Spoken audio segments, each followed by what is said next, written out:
What's up, everybody? I'm John Middlekauff. You know what I need you to do.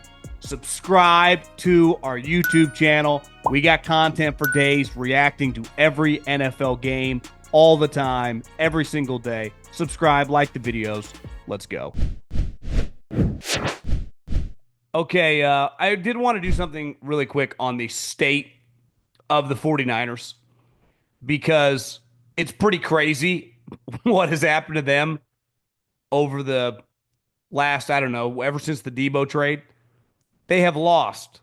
Now, we knew a lot of these guys were going to be gone, but to me, there was a tipping point last year when a good team and a good GM and a good head coach, part of sustaining high levels of play is being cutthroat.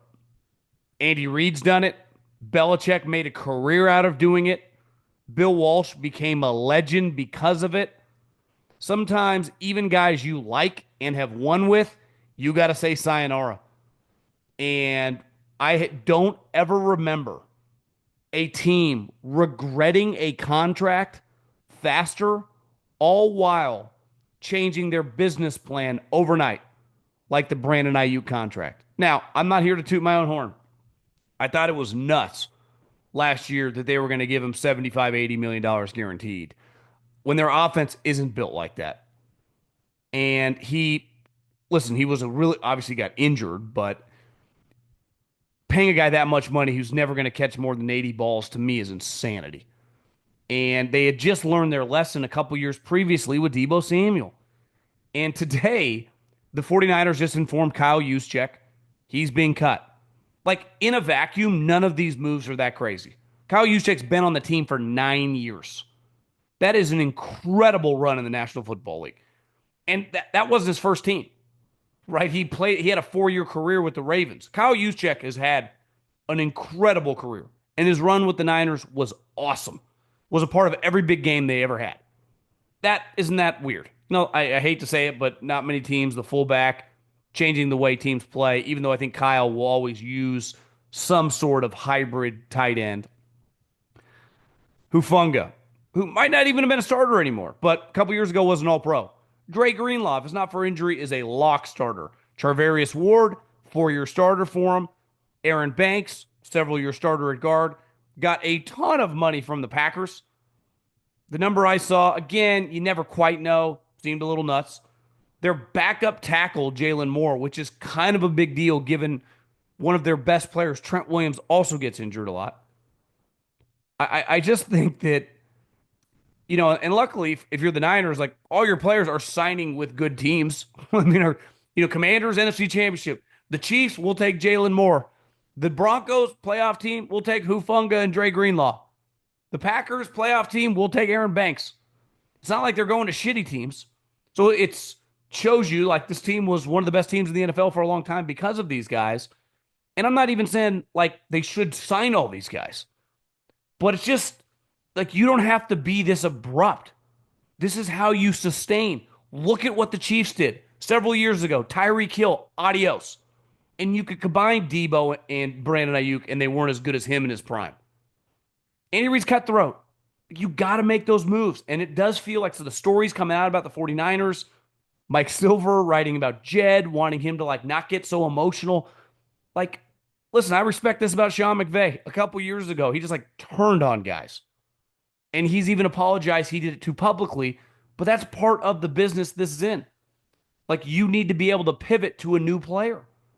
And, like, they got very emotional and they're high-priced guys, and now it's like, we will trade Deebo Samuel. We will trade Brandon Aiyuk. It's like, shouldn't you probably have done that before you signed one of the two guys and had a lot more money to spread it around to sustain, especially after you fucked up on the Trey Lance decision, which, listen, it was a tough year to draft, the COVID year, but there's no way around it. It's one of the worst draft decisions in the history of the league. To go from 12 to 3, trade all those first-round picks, and completely whiff on a guy who's just horrendous. I mean, that set the team, that move, and all the moves when it came to paying. Like, I understood why they paid Deebo. He carried him in the NFC Championship, and he wasn't really good for a couple years. The Ayuk thing, like you should have learned from that situation. Trade him for a second and a third, but it's like, no, we need to get a first. Like, come on, man. Second and a third, see ya, adios, peace, Godspeed. And they like couldn't do it. And now they're in this position of it's not the end of the world. Luckily, they got high draft picks because they sucked this year. But you're paying a quarterback a ton of money, which who knows what that number is going to be, that we all acknowledge is not nearly as good as these other guys. The top guys making huge cash and winning MVPs. So he is very dependent on guys being around him that can play. Look at your main competition in the NFC in terms of the best teams. Obviously, when the Lions are healthy, what do they have? Elite talent around Jared Goff. What do the Eagles have around Jalen? Elite talent. And then those guys, Jared didn't, but Jalen came through. Just like if Brock has the elite talent around him, he can come through. But he ain't like taking me and you overachieving to 10 wins. That's not what it's going to be. We saw it this year. You're trying to win games against shitty teams at the end of the year, and it's kind of unraveled.